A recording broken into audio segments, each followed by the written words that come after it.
Shabbat Shalom.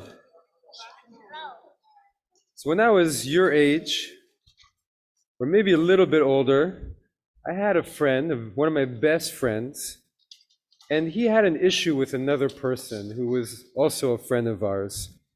And he really wanted to talk to me about it. But for whatever reason, I think maybe this happens to all of us, I just wasn't patient. I just didn't want to hear it.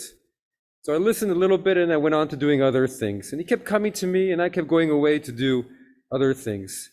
And so my friend ended up dealing with this issue in his own way. And I remember later, maybe it was a lot later, thinking about it and regretting that that was the way I acted.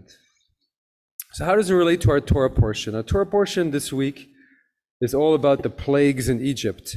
One of the most interesting, important aspects about the plagues is that every time after Moses would go to Pharaoh and say, let my people go, and Pharaoh would say no. But sometimes after a plague, Pharaoh would want to let the people go, but then what he would do, he would harden his heart. Have you heard about this? He would harden his heart. And so it's such an interesting expression. What does it mean to harden your heart? It's when you don't allow your heart or yourself to act in the way you actually want to act. But instead you don't listen to yourself, you just think, next time, or it doesn't matter, I don't have space for this.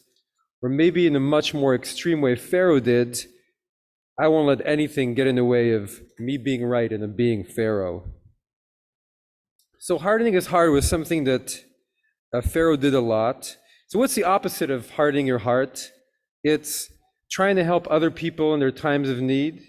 It's when a friend comes up to you and says, hey, I need you. You actually listen. It's about not taking other people's moods to heart too much in the worst possible way. It's about being open to other people.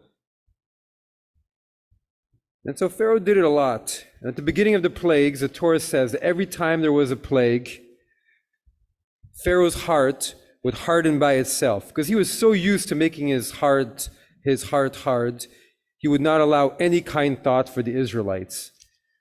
And then later what happened is when there were plagues and he could see his own people were suffering, the Egyptians and his own courtiers, the magicians in his court, he might have had a thought, this is not worth it, I should actually let the people go. But then the Torah says he hardened his own heart because another part of him came in and said, no, I am not going to let this happen. And then finally, this is the most tragic part, at the end, God hardens Pharaoh's heart for him. So how could God do this? So our wisdom is that Pharaoh's heart was so hard that the only reason he didn't harden his own heart because he was so afraid of God. And so God said, well, what you would really want to do if I wasn't here making all of these plagues is you would not want to let the people go. So I'll just accept you've hardened your heart this much, and I'll help you be the person you really want to be. So what's the opposite of a hard heart? It's a heart of living flesh.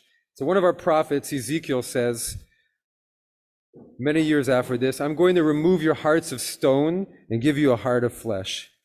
And this is what we want. We want a heart that's living and that cares for other people. And of course, we all have our moments when, as I said at the beginning, we're busy with our own stuff, we're busy in our own lives, it's hard to really pay attention to other people, we don't have patience to be warm-hearted. But then what we do, we just try again. And if one time we don't do it, well, the next time we try again. And so our parsha, what it's teaching us is we shouldn't become like Pharaoh, a person who hardens their heart so much that that just becomes the very state of our heart. And then we just lose the ability to stop it. It's not always easy, but we can also try the opposite, to be a person who always tries to soften their heart, who always tries to be there for other people, who makes it our habit to approach other people. And so luckily I stayed friends with one of my best friends I was talking about, and we've tried over the years to do our best to be there for each other. And the goal is always to learn from our mistakes and to keep whittling away at that stone in our hearts and make it a stone of living flesh. Shabbat Shalom.